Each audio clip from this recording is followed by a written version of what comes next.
back to my film and TV channel. We're all staying safe and well. We're over to Netflix today for a Spanish offering, yeah, but it's a little bit different to the norm. It's carrying on a franchise, not a big franchise, but it's like a spin-off. So we're going to look at something that's called Bird Box. You remember that, the old Sandra Bullock film? Well, we've got Bird Box Barcelona, yeah. So please join me as I have a look at that. Please, if you are new to the channel, push that subscribe button, push the bell notifications, everything film and TV, of course, information blogs, reviews like this, and also other people's opinions, not just mine. I go on to look at the critics and the public and stuff like that. So I do add my little two pennyworth, but it's not all about me. It's what other people are thinking as well. So please join me, and you can give us a like, guys. It'd be much appreciated. A thumbs up if you like Bird Box. Give us a thumbs up if you like my efforts. Give us a thumbs up.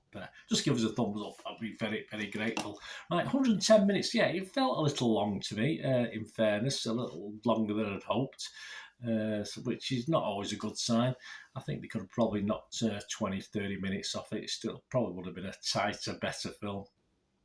Spanish post-apocalyptic horror, of course, if you remember Bird Box, which I quite enjoyed with Sandra Bullock, the original.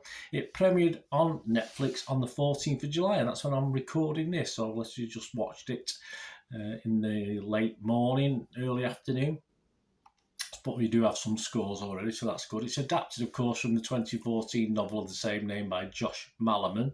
Bird Box, that is. The Barcelona element is new. And it is a spin-off, as I said, from the 2018 Bird Box, but not a direct sequel. Yes, it's just gone over to... It's like The Walking Dead, but they've gone over to a different sort of place or, different scenario, if you like. And it follows a father, Sebastian, and his daughter, Anna, and those they join up with to try and survive a dystopian future, which no one survives, looking at the entities that have invaded and roamed the earth. Well, supposedly no one survives, but yeah, we'll see. There's always someone, isn't there? Rotten Tomatoes, yeah, interesting. 57% positivity, so just a little bit under what we like to see. 28 people altogether, 16 fresh and 12 rotten. So, yeah, almost half and half. So there's plenty of likes for it. The consensus says expanding the franchise with some effective twists. Bird Box Barcelona lacks some of its predecessors' creepy tension, but remains involving in its own right. So, yeah, so the consensus is generally good.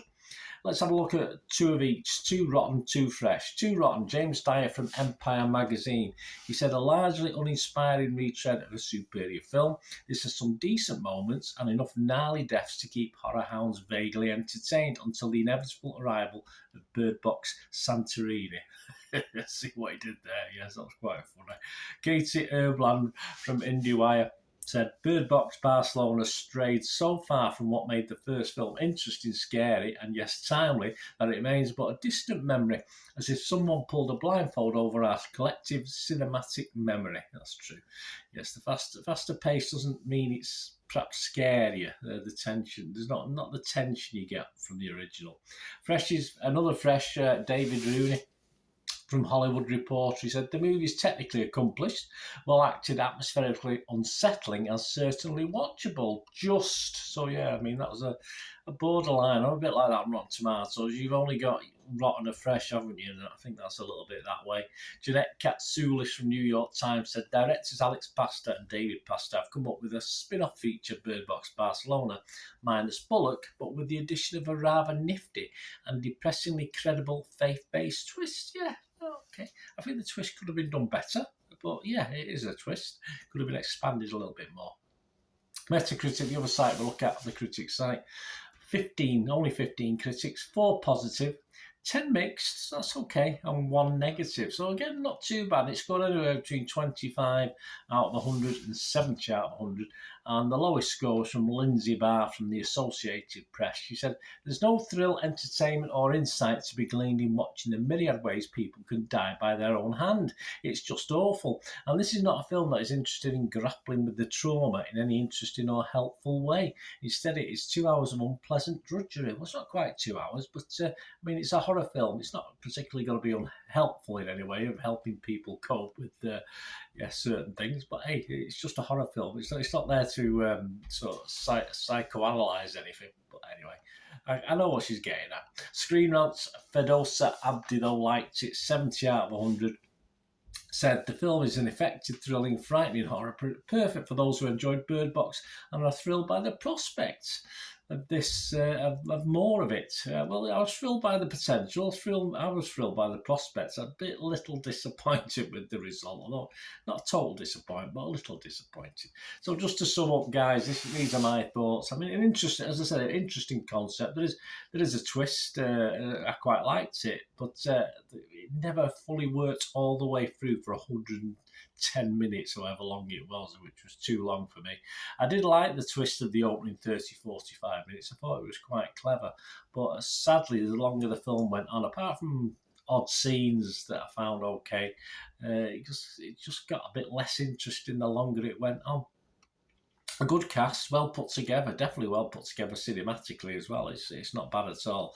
It's just a concept and a story that, for me, as I said, ran out of steam. Simple as that. No other way of putting it. It just, as I say, there was little elements that I quite like, but yeah, a shame, a great shame. Right, my scores, yeah, and this is where I'm going to have the problem. On Metacritic, I can go mixed, and I will go mixed on this one, so I'll agree with the majority of those. But Rotten Tomatoes is the funny one, isn't it? Fresh or rotten? I'm going to go fresh, but if you look at my score, Internet Movie Database, I'm just going to give it a 5 out of 10. I'm just going to give it a halfway house. But yeah, fresh. I mean, Rotten Tomatoes, the whole idea is fresh or rotten, isn't it? But I'd be middling. I'd be slightly off, I'd make on Rotten Tomatoes. So yeah, could have been better, but there were bits to it I quite like. It was nice to see. I didn't expect it. I didn't know it was coming out, and I turned on Netflix and it was there. And I thought, I'll have a watch of this. And no, it wasn't. It was okay. It was okay, but yeah, I wish it had been a little bit better. Let me know what you think, guys. It'd be great to hear from you. Until we meet again, that's one thing, don't I? Please stay safe, everyone. Bye for now.